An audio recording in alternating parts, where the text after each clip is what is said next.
Local legends and magazine powerhouses ruled the early years of automotive TV, but as soon as reality TV shows took hold, over-the-top drama and corporate builds would soon lead to a reset in the automotive TV world.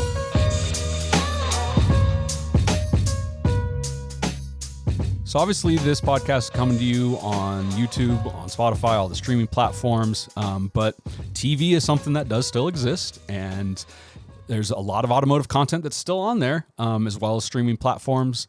We've kind of talked a little bit about this of like Monster Garage and, Overhaulin the early 2000s era as kind of being the tipping point for automotive TV, kind of more your reality TV shows versus your, NASCAR races or your, F1 racing. I know you got some experience in the early days of automotive TV or automotive reality TV shows. Yeah. You bring up Monster Garage, which I was a part of that in the early days. I was on 4 different episodes the first season, and actually the second season I think was on a couple more. But more or less, the funny thing about Monster Garage was it was us. It was guys like you and I that all of a sudden had a voice on TV. And at that time, that was like saying that I'm going to Pluto. Well, and that's, we're going to kind of backtrack a little bit, see what was on and what kind of led up to the Monster Garage, and then where that trend went, what shows and production companies and personalities blossomed from that. But a lot of it was more based around what was going on in the automotive media, which was your magazines. I mean, that was still up until 10 years ago or so. Your Hot Rod magazine, your Truckin' magazine, Lowrider, even your Motor Trends were the pinnacle, if you will, of automotive media, unless it was NASCAR or something like that. So that's kind of a little bit of what TV reflected. Right. Well, pre-Monster Garage, I think the magazine influence kind of ruled the shows, right? Like, I mean, the Auto formatting. Week, yeah. Like Auto Week is a magazine, and Auto Week I think was. Well, I remember that was kind of like the first weekly show that they would have on about cars. I mean, it wasn't the cars I wanted to know about. It wasn't like, hey, check this, badass truck out. It was like, check out the Volvo for 83. Yeah, right? it was your press for new vehicles, but that's what was similar to your Motor Trends and stuff like that. And and there was like Motor Week, which very similar, but they did have a little bit of an element of some other stuff involved. Right. One of the guys that we're gonna have to throw some photos up here, and you're probably gonna have to try to look him up on YouTube because he's wild. I don't think his name was Wild Bill, but we'll call him Wild Bill Wilt. Yes. But we're going back to the early 80s. Chicagoland area. Chicago, public access. Yes. So that already means it's good. I mean, you say 80s public access, you are solid. And he built some of it around racing, stuff like that, but then they would just show some stuff off and show some showgirls off. That's the best part. Yeah, like I said, it was some wild stuff, but that was called Motorsports Unlimited. Right. Like I said, based around the Chicago area, but that was a show going on in the 80s, in the early 80s, and kind of your only other counterpoint was your Motor Week or your Auto Week, your kind of OEM big three, basically advertising, programs. Right, exactly. Other than that, you'd watch NASCAR on Sunday, you'd watch drag racing, you'd watch, some other races, but nothing as far as like showcasing a custom car or showcasing a muscle car or something like that. Well, but also too, don't downplay the racing part of it, because that was kind of all that we had at that time. No, that's what I'm saying. Right? That's what your car TV content was based around mostly. And if I know a lot of people will look at Speed Vision as being your first car channel, but honestly, I'm going to say the Nashville network was more or less the first kind of like car. And that's, I mean, we jump ahead a little bit, into the 90s, because essentially that was kind of it for the 80s. Oh, exactly. As far as what was available. But the Nashville network, TNN, which then became Spike, became Paramount, part of that whole umbrella. You were seeing, it was I know. You'd go from... It was redneck, sorry. You would go from Dolly Parton to Rowdy Piper to Don Garlitz. It was just... No, it was... Mixed bag of redneck. I mean, think of... so you had your country music. Yep. You had your, car enthusiasts, your racing, you had your wrestling, you had your WWF at the time. Yes. But that was all, a lot of that was all on that same network. Right. But you had Dave McClellan, who was the golden voice of drag racing. Yeah. You had Steve Evans, who was the platinum voice of drag racing, that were helping to produce this show about drag racing, where they'd make it where it wasn't just drag coverage. They would show you like a few behind the scenes. Hey, this is up and coming, you know, Tommy Johnson Jr. And that's what's cool is, you're giving the story behind Yeah. it. You're bringing up and showcasing on national, international TV, essentially, some of the up and coming racers versus the top guys that won, you know, first place. But at the same time, too, drag racing always had these colorful characters anyways. You had John Force that would talk for 15 minutes and you'd tell him stop. Yeah. Right? It wasn't just the guy like the Ricky that's the Bobbies, whole thing, right? Snake and the Mongoose, that's you know, what I mean. the competition thing was getting played up, and that you had that drama. It fit into that, you know, deal kind of a little bit. You know, and there was a few other smaller things like was American Thunder. Okay. It was like NBC, kind of Wild World of Sports, if you will. I want to say that's where it started, but really now we're starting to get into Speed Vision. Well, and that's, so Speed Vision does kind of come along during that time period. And they were mostly all racing. And it was actually originally kind of started or envisioned by a couple of ESPN producers that obviously saw, okay, you've got baseball, basketball, you know, ESPN, especially at that time, there wasn't the Ocho. It was only maybe 2 or 3 ESPN channels, if just not the one. ESPN2 was the only one that you wanted to watch because that had all the action X Games. Sports. And it had that, you know, that stuff that we're into. The cool stuff. That was the cool stuff. Not your baseball, basketball, golf. So it was like, okay, well, there's a whole segment of motorsports that needs to be, you know, expanded on. So I know that Bob Scanlon was one of the guys that started Speed Vision. Yeah. Okay, and he's going to come up later because I mean I'm familiar with Bob and you know stuff like that. No, and that's you know, but Speed Vision did kind of start off more with the racing element of it, but there was a few shows that were your car builder reality shows. Sure. You know, and this guy's name's going to come up a few times as well, but on TNN in the early 90s, 1992, Shade Tree Mechanics started. Oh yeah. And then you jump maybe 10 years from that, and that's Two Guys Garage, Sam Emlo, like all that kind of stuff. And that was a car building TV show. Bill Wilt, Chicago Motorsports Limited was car related. Yeah. Then you had some racing stuff. You had some, you had some Motor Trend type stuff, you know. But yeah, Shade Tree Mechanic, if you really want to look at it, well, it's in the name. Right. You know, he's a mechanic. Yeah. And obviously he stayed throughout the industry for, you know, numerous decades in the same, basically educating and teaching people how to work on cars and showcasing their products. So that's the Sam and Dave show and not the music part? Because the hosts were both named Sam and, or, you know, there was a Sam and there was a Dave. Yeah. When I was with LineX, I sponsored that show. Yeah. And bought some TV stuff for that because again, too, at that time we were just trying to get our name out there. So you're looking at, okay, racing, maybe some outdoor stuff, and then here's car stuff. So Sam, met him probably 1999. Great guy. And that was probably, slightly before it was right when it was to Two Guys Garage. He was mentioning that, that they were looking at reprogramming. It was a good idea to get involved with them at the time and also to look forward to Two Guys. We did some stuff with them later on with Two Guys as well. But both Sam I had a lot more interaction with. Great, wonderful guy. Dave was just your typical kind of TV guy. Like, I don't really think he was a car guy per se. And that's you. But I mean, you look at a lot of different things where there's a host of your kind of your color commentator or your host kind of TV guy, and then maybe the guy that's like, you know, just wrenching and knows his stuff, and there's always a little bit of that balance. I mean, you jump ahead 20 years, you know, to, you know, Gas Monkey Fast and Loud. It's like, you had your Richard Rollins and you had your Aaron Kaufman, you know, that kind of a dynamic. Right.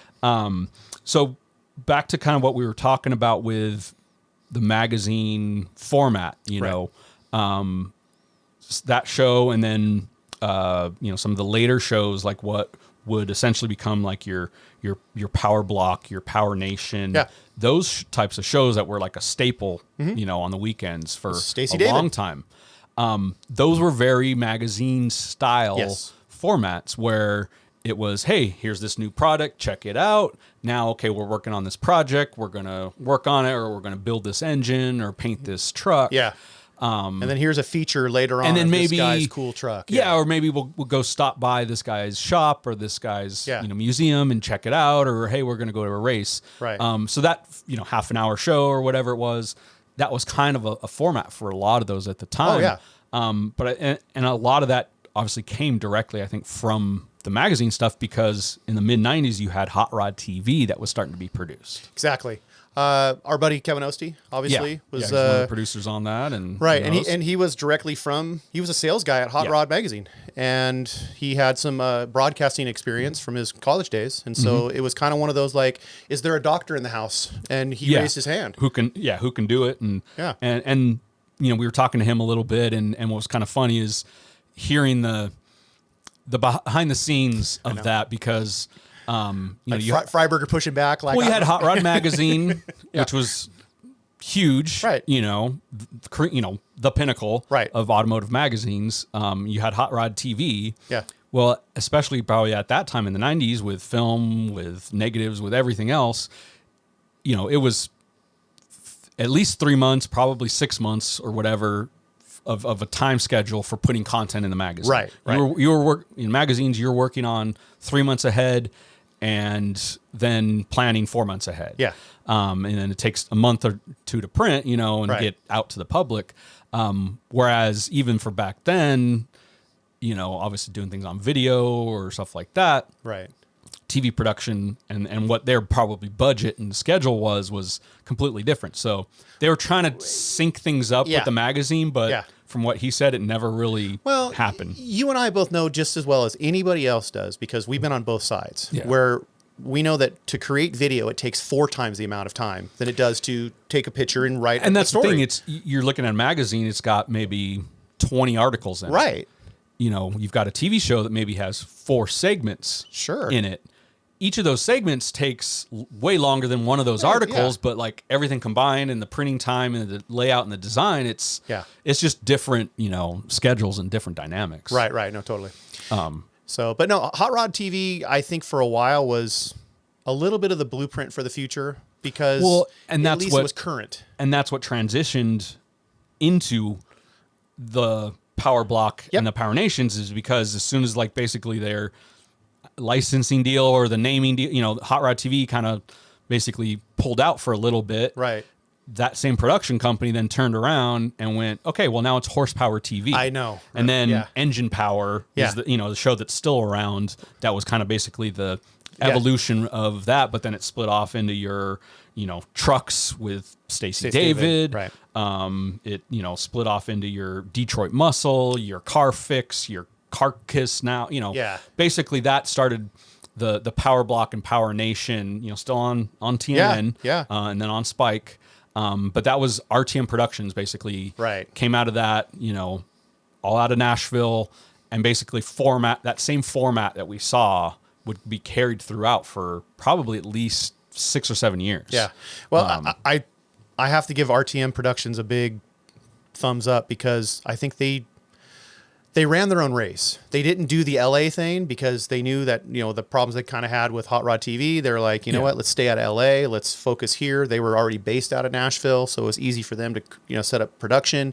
And also too, they didn't have to worry about anything else, because that's what they were doing. They were in a production house. It's like, hey, Friends wants to film here next, so guys need to leave. Yeah, you're not trying to. Right. You're not involved on, basically they could set up their own warehouse or their own facility just for filming. Yeah.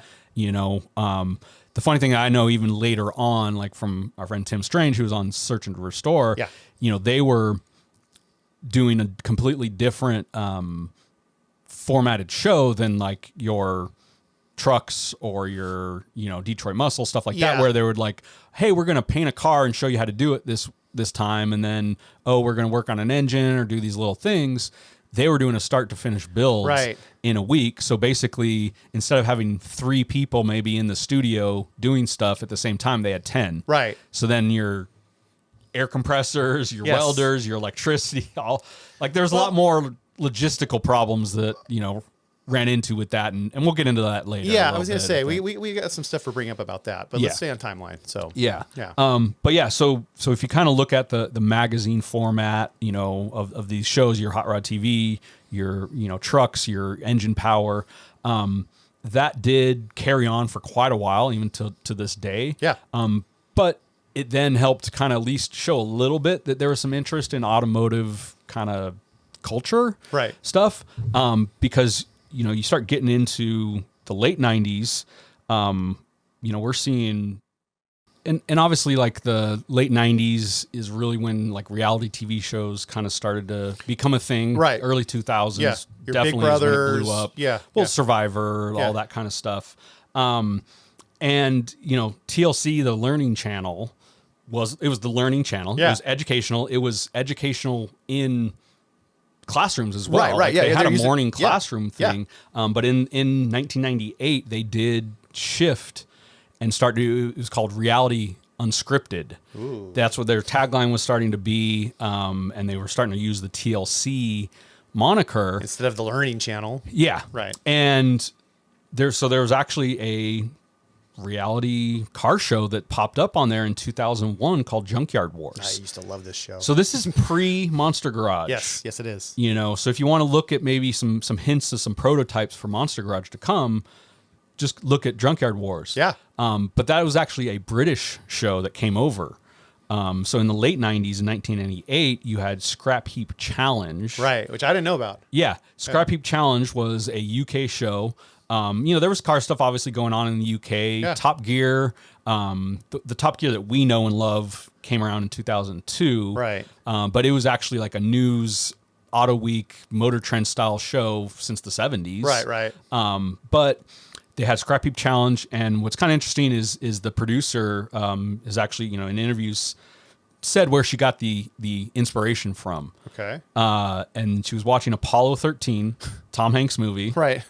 And, they had to make a filter out of like a bunch of random junk parts and whatever they had, and they were on time limit. Yeah. And then there was also a UK show called The Great Egg Race, which was kind of built some contraptions and competition, that kind of a thing. So it was very mechanical. Okay. But yeah, essentially that's where they got the idea from. And yeah, you look at some of those early scrap heap British shows in the 90s, you're like, oh, a jetpack powered car. Right. Right.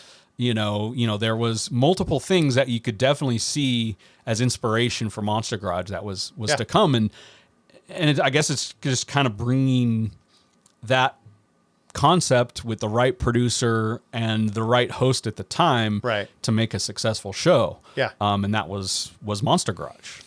Monster Garage, like I said, guys, it was a breath of fresh air, because pre-Monster Garage, I felt to the world when I would tell somebody like, hey, I'm into building cars, I'm into custom cars, they would kind of look at you as that lowbrow, like, oh, hoodlum, right? Well, because there was always the hot rodder, rebel, kind of outlaw figure at the time. And obviously that kind of wasn't a huge thing in the 80s and the 90s, but it was either kind of that maybe, or, oh, can you change my oil? Right. Like that's probably the response that you got when you said you work on cars. You're like, oh, cool. What shop do you work at, or dealership, something like 100%, 100%. People look to you like, oh, you're a dirty old mechanic. You know, like they wouldn't give you that like, oh, you're creative and you do, restorations, or you do unusual, car builds. So Monster Garage really brought attention to that. And it brought attention to, honestly, too, the average blue collar Joe.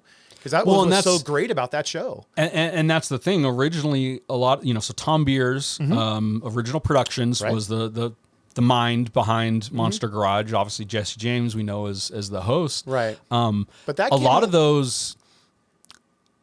the shows that Tom Beers did, or a lot of those early automotive shows, Mike Rowe, who we know from Dirty Jobs, was the narrator. Yes. And he had narrated other nature document, other stuff like that. So he was just basically a narrator. Right. But like you said, that opened up the kind of the view into the blue collar worker, wrencher, oil worker, trash guy, kind of a thing. Whereas it wasn't the glitz and glamour that you saw with Hollywood and everything on TV. Right. So what's kind of interesting on that is, so obviously early, 2001, Tom Beers produced a documentary, Motorcycle Mania. That's right. And that was basically highlighting Jesse. Yeah. And to me, I remember too, because that was when I was getting into cars and I'd had interest in trucks, but seeing that stuff on TV. Yeah. And I remember learning about what an English wheel was for the first time. Right. Watching Jesse. Yeah. Obviously he's welding, he's crafting, fabricating something out of a flat sheet of copper. Yeah. Or aluminum. Yeah. And that's something you never had seen before or knew about, necessarily. A lot of people maybe didn't know about that side of manufacturing or craftsmanship. Right. Which, Jesse's a pretty good guy all around. And one thing I think that he's been trying to do for many, many years is to showcase American craftsmanship. Yeah. Which that's the show that he's been trying to pitch for many, many years. Yeah. And I'm with him. I think that, I run into a ton of people that are skilled people at all different levels daily. Mm-hmm. And I know Jesse runs into the same kind of people too. And I think we should show more of that. We should kind of, I want to say, showcase this to people that have never seen it before. And I think that's what Monster Garage did. That people, like you said, hey, this thing was a flat piece of metal. All of a sudden now it's a motorcycle. It's a mix of art and mechanics, right. Science and stuff like that. And it's kind of bringing all that together. And so that's with Monster Garage that really kind of brought that together, because they weren't just necessarily like maybe the Junkyard Wars or some of those shows were making something weird. Right. Their whole thing was make it weird, also make it a little bit cool. Yeah. And kind of like try to hide the fact that it was a dump truck or a golf cart catcher. So it still had to look and work and function as a car. Yeah, right. And then what was cool too is he obviously later on brought on, some of his heroes. Like, yes. Okay, now instead of doing a boat, thing pontoon or something, boat pontoon boat or whatever. Right. Okay, now we're going to do an old school Merc, right? And we're going to chop it with Bill Hines, and Gene Winfield's going to paint it. Fat Jack's going to be there. Fat Jack's going to be there. Like basically elevated a lot of the guys that weren't heard about. He showed everybody his heroes. Yeah. Which I think was rad, because those people would have never been exposed to that many people ever in their lifetimes. Yeah. Right. I mean, yes, we all know them from magazines, countless, articles throughout the years, but not TV-wise, national TV. No way. And worldwide. Especially a huge, show like that. Yeah. And what is interesting, and this kind of leads into the next kind of era of TV shows, if you will, is Chip Foose, who's a name that everybody knows. Right. Was originally asked by Jesse to be a co-host on Monster Garage. That's right. And I think probably a lot of that was because obviously he has the background in design, because they always had a guest designer come in and do a sketch of how it was going to look. Right. So I'm sure that there was part of that was going to be meant for Chip. Right. And both him and Jesse worked together at Boyd's. At Boyd Coddington's. Yes. But Chip wasn't really into it because it was weird. It was a different concept. There. It was. And at first it seemed a little game show. Yeah. And it was. It was. But I had a conversation with Tom Beers and Bud Brunsman, who was obviously overhauling. And they were already seasoned television producers. They didn't need to hear anything out of my mouth. But one thing I brought up to them was, look, I'm in the automotive world for the rest of my life.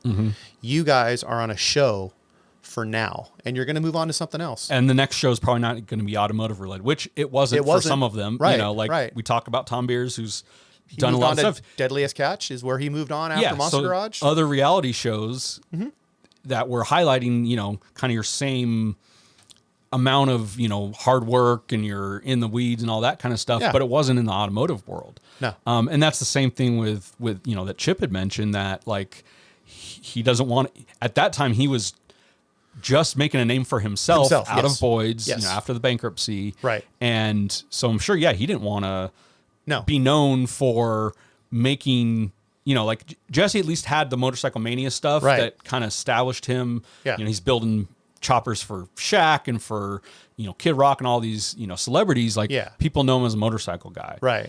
For Chip, I'm sure he didn't want to be known as just the Monster Garage guy. So they actually then started filming a pilot. He was making a, like the new Thunderbird. He was making it kind of like an old retro style one, for SEMA. Right. The Speedbird.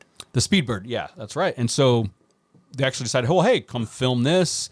And we're, basically I'm building something that's cool and different, but it's not some weird contraption. And that essentially became the pilot episode for Rides. Right. Which was a Bud Brunsman production. And that to me too, especially like you were saying at that time, getting into it, that was like, this is awesome because you're going to shops like Rad Rides by Troy. You're going to Brizzio's. You're going to all these top guys and showing what they do, how they do it, and then showing the finished result of it. So it was kind of like your Hot Rod magazine cover, but you're going to be behind the scenes at that shop for 12 months ahead of time. You know, and the funny thing too, now, Jason, we've been in television production, or I should just say film production, for the last 10 years now. Yeah. And you and I have been in countless pitch meetings with different people, and you know, people have always given us an idea, and it's funny that everybody always gives us the same idea, and that is rides. Right? Yeah. It's always, you guys should go around the country and see all these different shops and meet these builders and see what they're building. And I'm like, yeah, it's called rides. Yeah. Well, and that's, you know, from hearing from Chip and stuff, what, you know, his kind of contribution on that, or kind of the idea of rides was, okay, you did the Speedbird at Chip's shop. Right. He's not going to have another car done for maybe 12 months or anything worth necessarily showing on TV that's done, you know, at that time, because these are not quick turn them in and out. They're not 7 days Monster Garage kind of builds. So, okay, well, here, go to all these different shops. Right.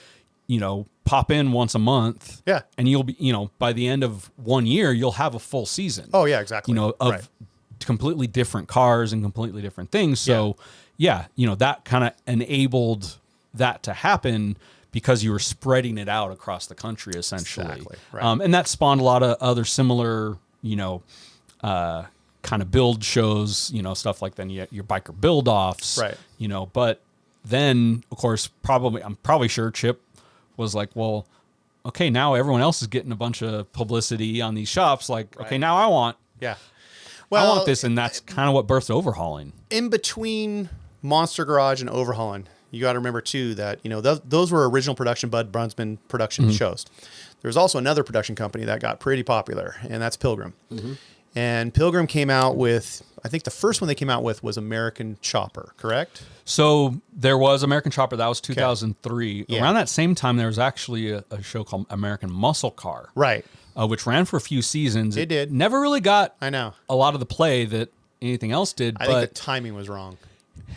Maybe their approach a little bit, especially too, because I think, back then it was hot rods, choppers were the cool stuff. Big lifted trucks. So, you know, your muscle car stuff maybe wasn't as popular until a few years later. Muscle cars back then too were still polyglass 15-inch tires with a big and that's block. What a lot of that show was. You know, they would, and the format was pretty cool, but it also, I think, maybe alienates me because especially we know muscle car guys or car guys are like, oh, I'm Ford guy. I'm a Camaro guy. I don't care about that GTX. So they each episode was a different model, you know, so your Camaro, your Mustang, your, you know, AMC, whatever it was. And then they would show the timeline of that car. Right. You know, it's a lot of stuff that we're doing. No, I know. You know, right. It's not a bad idea. It's just you got to be into those muscle cars. But that's the thing is like that entire episode is going to be now based around that model muscle car. So if you don't care about that and all you care about is a Camaro or something, you're not going to be paying attention half the season. Whereas like a show like your Overhauling, some of the stuff where you had a host and you had a concept, then you were attached to that part of it versus the car necessarily. Car became kind of almost secondary, and it became about the hosts. Came about the drama. Well, that came about, you know, the actual just building of it. Inner American Chopper. And that actually started out, that was bounced back and forth between Discovery Channel and the Learning Channel. I know, right? So like I said, the Learning Channel was then becoming TLC and showing more of these, you know, types of shows. And I think actually Rides was on TLC as well. I want to say that too. So Discovery Channel was still a little bit of your nature documentary stuff. But dipping their toe in. And I think could possibly also be because the guy that actually started Discovery Channel was a car guy. That's right. You know, so John Hendricks, you know, in the 80s essentially started Discovery Channel, and it was all nature documentaries. You know, I mean, what's that song? The Bloodhound Gang. Yeah. Do it like we do on the Discovery Channel. But he had, you know, and he sold it a few years ago, but he had a huge compound in Colorado with a full off-road race course with a 50 car museum, you know, on his house, on his compound, basically. I want to say his son his races son, like a 6100 truck. Yeah, I think his son does a lot of off-road racing. Yeah. And they would do like corporate getaways and stuff like that for like, hey, go race, this car. Right. Then we've got a spa and, all that stuff. And then, they had an automotive museum that he had a huge collection of these cars. So I'm sure that helped, usher in and allow a lot of these producers and a lot of these guys to do it. But once you had Monster Garage, once you had American Chopper, once you had all these, it just exploded because then it was basically like every network, how can we do a car show? Yep.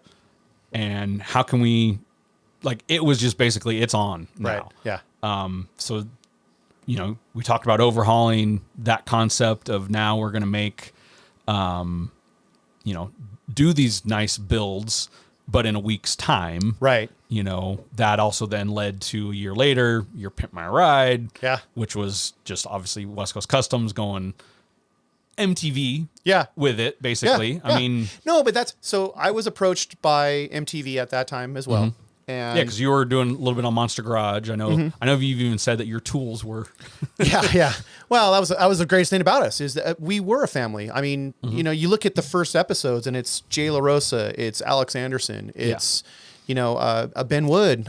It's, all of these guys that, obviously not, thank you, Alex, but, that was the other thing too. Alex was bringing us in. Yeah. He was bringing all his friends, friends' shops, the mini truck guys, if you will. But also on talent though, too. And that's what it was. Right. He didn't look at it as just like, I need bodies. He was like, who would be great on this episode? Boom. Yeah. Right. Well, and that's what they always had guest mechanics that would come on. Yeah.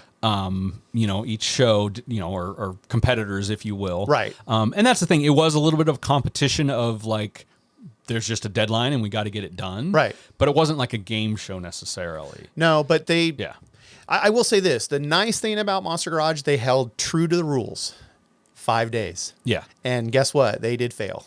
Yeah, and they failed a few times. A few times that they, blew the cars up or threw it in the mill and that kind of stuff. Yeah, completely destroyed everything on it. But which is cool. Overhauling, well, that's a different story. Yeah, and that's and same with Pimp My Ride. There's been some controversies here and there, and I think later on in Overhauling they made it a thing where then we built your car that you didn't necessarily ask for to be built. Maybe your mom or your husband or your wife or something submitted you. Right. So they would steal your car, keep you in suspense and in stress, and then the magic reveal. Well, sometimes all it did was just turn on or not even turn on. Yeah. In the reveal, and then they would keep it for 8 months or whatever afterwards to go through, make sure everything was fixed, make sure everything was good on it. The beauty about those shows, it brought people into shops like mine. At the time, I had a shop. Yeah. And guys would come in and they would want a restoration because they watched something on TV. The bad thing about these shows is that those people expected you to have the car done in 5 days. Yeah. And you're like, great, let me call 30 of my friends to come over right now. With $150,000 and I'll have your car done in 5 days. Yeah, yeah. And all the free parts in the world. And I'll have it done in 5 days. And people look at you like, you didn't have to be rude about it. I'm like, well, that's what a TV show is. Yeah. Yeah. TV production, they film movies in 30 days. 2 to 3 weeks. Yeah, right. Yeah. Time. There's a reason. Right. And they cost millions of dollars. Yes. So, and there's a reason why, that happens and why Overhauling and why Pimp My Ride was a few days is because that's all they could budget for filming a TV show to do it. But when you started to get into your American Chopper, your American Hot Rod, which was Boyd, basically the building a car answer to that. Yeah. It was then, okay, now you're just installing a film crew and producers at that shop that just the entire year. Yeah, right. And you're just piggybacking, filming different sequences. And so then, over a year span, you'll have 8 episodes and 8 cars or 8 bikes that are being built. About the same car. Either about, and even on American Hot Rod, there was 2 to 3 parts on some of those cars. Because we're talking not just fix it up, throw some wheels on it, this and that, give it a paint job. They were full restorations, full hot rods. Yeah. They were stuff that was going to compete in Amber, going to compete at Riddler, all these kinds of shows. So they took a few years maybe to build. And so they, you had to kind of balance all of that out. But that's what I liked about that show. It was more realistic. Yeah. It was like, if you're going to build a car, that's what it takes to build a car. Even just down to the mechanics telling you, like, today, this is what I'm going to do. Yeah. Right. And we know this, that, I mean, we've had people that we know that have talked to us that said, I got into building cars because I watched American Hot Rod. No, absolutely. You know, and bought tools online, like right at the time. Like, I want to learn how to weld. You'd always, you would see how to build something. Yeah. Maybe not step by step. Right. But you would see how they were doing it, how you could get from point A to point B, what it took to do a paint job. Right. And then you might get inspired by that. Yeah. Same thing with Monster Garage. I know, exactly. And there were a few shows that started to pop up that were a little more in depth on how to do the builds, like Chop Cut Rebuild. Oh, that's right. You know, Dan Woods, yeah. Always driving someone else's car. He was on Degrassi in Canada, FYI, if you want to look up. He was the principal. But that show was definitely even more of a hardcore, like, we're stopping in at it was a little bit of the rides kind of thing, but they would do like maybe 3 builds throughout a season. Yeah. So it was a progress every time. It wasn't here's a rusty car, we're going to buy it, fix it up, flip it, at the end of the show it looks cool and we made 20 grand. Right. They were following as they happened, like, okay, 1 month we're going to film this and then air that episode. Right. And then film that, so then at the end of the season, you had the completed vehicle. Right. So if you're still rocking your stock stereo system, you need some help. And you need to go to Powerbase and check out their OEM direct fit line of speakers. Basically a plug and play operation on any newer Chevy, Ford, Dodge, Nissan, you name it. And I actually got a full set in my Toyota 4Runner. It sounds amazing, especially considering you're basically just replacing the factory speakers. So go check them out at powerbaseusa.com. Use the code AUTOREV24 and you can get 10% off anything on the site, including these cool little Bluetooth speakers. This one right here is the Sound Cube. Clip it onto your backpack, take it down to the beach. And what's really cool is this split speaker. So you can put one in the kitchen, one in the backyard at a party. Everyone's having a good time listening to the same music. Basically got like full stereo, almost surround sound system in this little package. So if you use the code AUTOREV24, you can get 10% off. So go check them out and take a listen. So you've been following along on Auto Revolution, you know that we're a big fan of Chevy OBS trucks. And Beltec Suspension has been around for 40 years, and they were one of the first innovators of the sport truck movement back in the 80s. And we've been lucky with them to partner on a few different projects, from the OBS Clash documentary series to the Tahoe Unlimited, and even a few things we've got up our sleeves coming out later this year. What's really cool is they've partnered with us to offer free shipping if you use the code AUTOREVOLUTION24 at beltec.com. So whether it's a lowering kit on your Chevy or a lift kit on your Bronco or your Jeep, and if you use the code AUTOREVOLUTION24 at beltec.com, you're going to get free shipping. Now back to the show. The popularity of, Overhauling, Monster Garage, Pimp My Ride, that brought about just basically, hey, you got a shop or you can do some car stuff, we want to film. Absolutely. So we started seeing like your Trick My Truck, which was... That was also a TNN show. And that was a TNN show, and that made perfect sense with, country music. And build redneck Ramadas all day long. Those are all your huge big rigs and your trucks, and now they're getting fully redone, and basically your same kind of concept of overhauling. And then you had some of your stuff too that was like off the Pimp My Ride side of, Trick It Out, which was on MTV, which was two shops, doing a build, competing kind of game show. Right. Obviously you had, unique whips. I forgot about old, Will Castro. Will Castro. Yeah. And it was funny, and it was just a different segment of the automotive market than maybe what we saw. Right. Where it was your stereo shop or your tire shop. Detailing. So it was a guy coming in, hey, I've got this brand new Hummer. I want some wheels. Yeah. I want a stereo, this and that. It was funny though, seeing like going from American Hot Rod and let's say Charlie Hutton doing a paint job. Right. To then, one of his guys in the parking lot with a rattle can doing fender flares on a speaker box. Yep. Or something like that, or carpet. So, like I said, different segment of the market, different audience a little bit, but it was just more and more automotive TV, because we mentioned earlier of Speed Vision, Speed Channel, that became into its own thing of... Turned into a racing channel. It turned into a racing channel, so you had your Discovery channels, you had your History channel, you had TLC, you had all these that were showing more of the car reality show stuff. Right. And you're right. Everybody wanted a piece of that. I mean, I was on a show called Drive Shaft, where I was a team captain. And that's, it became a very reality competition type show. This was 100% you had competition. Survivor, you had all these, Yeah. And this is where, Drive Shaft was they pitted two teams against each other. You had to build something similar, and then there was some competition at the end. Yeah. So like my episode, we had to build jet boats. And, one team did this way, one team did that way, went to the lake and went crazy. Maybe whoever won but fastest or best. Right. Yeah. But it was a game show. It was 100%. Like I remember being there and looking around going like, wait a second, you guys are doing this on purpose. Well, and that's, you unfortunately, American Chopper, the family dynamic of it and the drama is what attracted a wider audience than car people. And so unfortunately, that's kind of then what got put into a lot of these shows, or at least highlighted on a lot of these shows for a while. Yeah. Because that's what, this is your automotive market. Right. This is your TV market. Yeah. None of these people necessarily know too much about cars. Right. Maybe they know it's cool. Yeah. But then if there's characters and drama and soap opera stuff, they're drawn to it. So that American Hot Rod had the same thing of a lot of drama stuff going in it. I mean, they actually hired an actor to screw with me the entire week. And at the end, I won, by the way. Yeah. And at the end, the guy walked up to me and shook my hand and said, hey, man. Hey, you got punked. He told me flat out, he goes, I was paid to screw with you all week.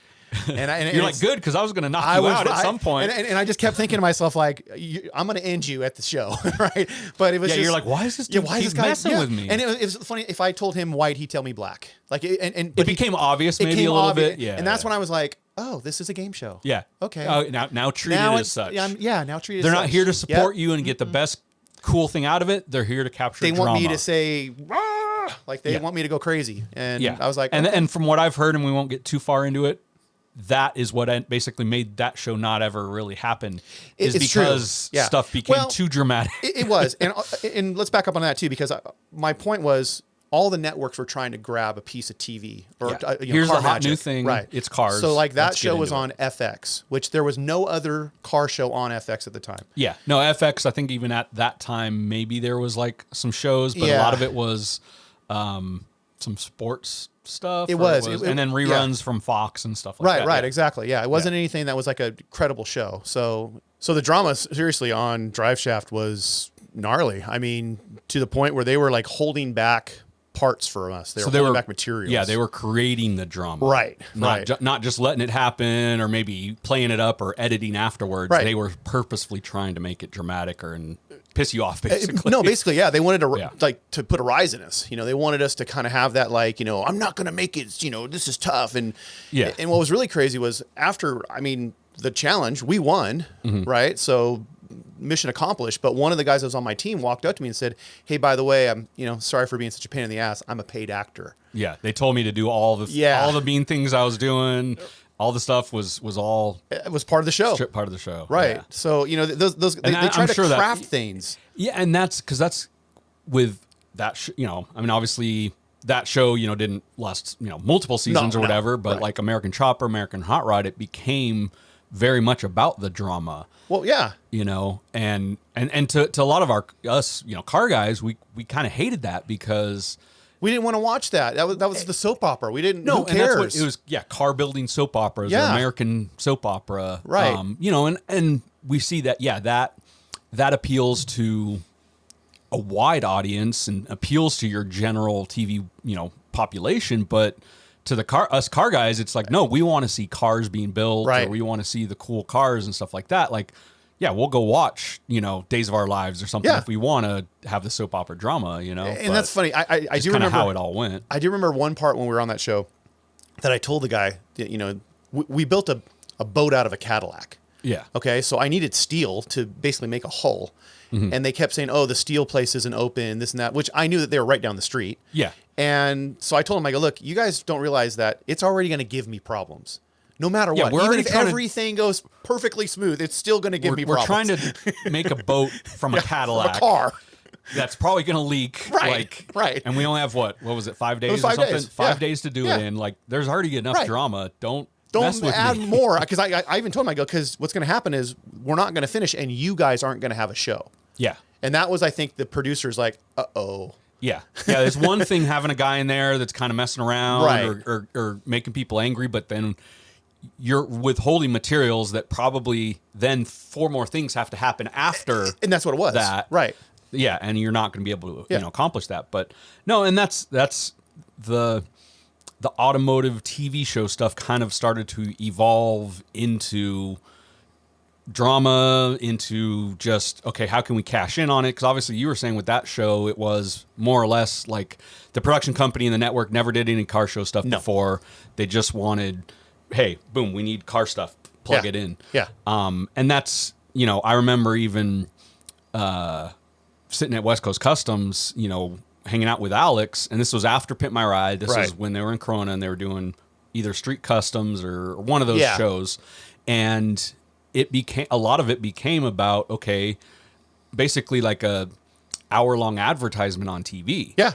It was, I can't remember if they had done either a smoothie truck or a frozen yogurt truck. Okay. And then another company after that episode aired, called them and said, hey, I want they wanted their version. They wanted their version of it, basically. So let's say if it was a frozen yogurt truck, then the smoothie company wanted their version of it. Yeah. No, I mean, I remember, sitting there next to Alex, and he was saying, it would be $80,000 to, do the build plus the cost of the vehicle, whatever it is, some old delivery truck or something. Yeah. And then whatever equipment, that you guys have or you guys need to make.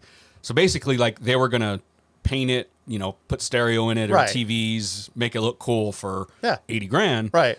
And then, if you want it to be an episode on TV, it's $130,000 or whatever.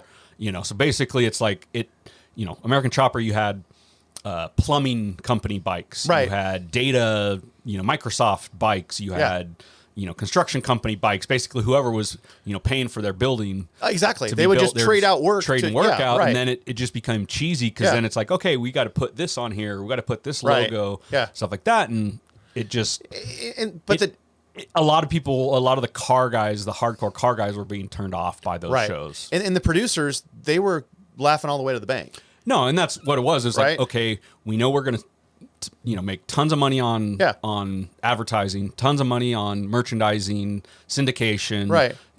Okay, now let's also throw a cherry on top to cover production costs, basically, of a couple $100,000, for product placement and for advertising on the show itself. Right.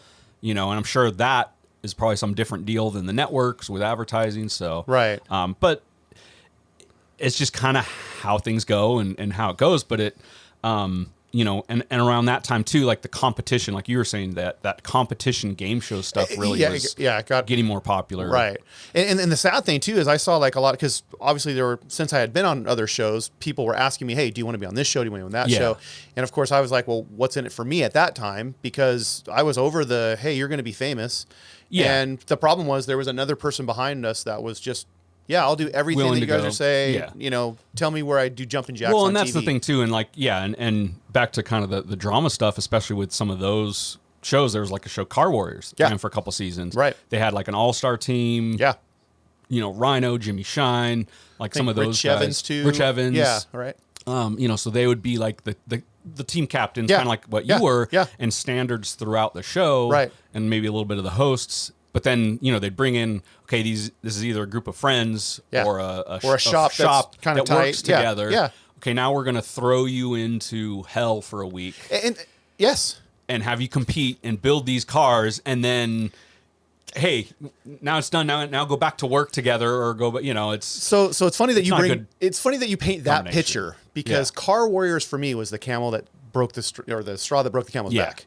I mean, because I was asked to be on that show, and I went out to see their production facility, which was out in the middle of the valley, like it was in Van Nuys. Yeah, big old warehouse, giant warehouse, and it was already 7 a.m. or 8:30 in the morning, whatever it was, and it was already like 85 degrees. Yeah. And then the thing that they showed me was, well, here's the cots where you're going to sleep. That was like in this back office, like next to a door that opened up for ventilation. Yeah. Like a prison. It was total prison. Yeah, and I'm like, I'm not going to stay here for a week building cars and they expected us, they said, we need you guys to work at least 16 to 18 hours. I'm like, oh, so I'm going to get 4 hours of sleep? Yeah, right. So it was just by then I was over it. And of You're course, like, I don't have a reason. I don't have a reason, right? Really wanna do this. I don't need the $800 a week for, the SAG deal. And also I don't need, there's no fame out of it. But sure enough, a lot of people were on that show though. That show had a and that's season and they or had two. they made it formatted a little bit kind of like those competition shows. I mean, I looked at some of the stuff as like, your Top Chef, where there's like a little challenge, right? In the beginning of maybe doing something on an engine or changing tires or whatever it was, to then get an advantage, or get, some bonus in the later, final thing. But the tough part of car game shows is, like a couple hours you can, cook a dish, or 30 minutes you can cook a dish, and you eat it, and if it sucks, oh well, no big start deal, over, right? But with a car, you're spending days, if not weeks. There's a lot of work going into it just to have that payoff. So like that competition game show stuff never really worked for car shows. Like it's happened before with Monster Garage, with American Hot Rod, with American Chopper. There's kind of like a new trend and a new like reset. Like kind of seemed like the car TV shows needed a reset and kind of bring it back to reality, like in a good way, I guess you could say.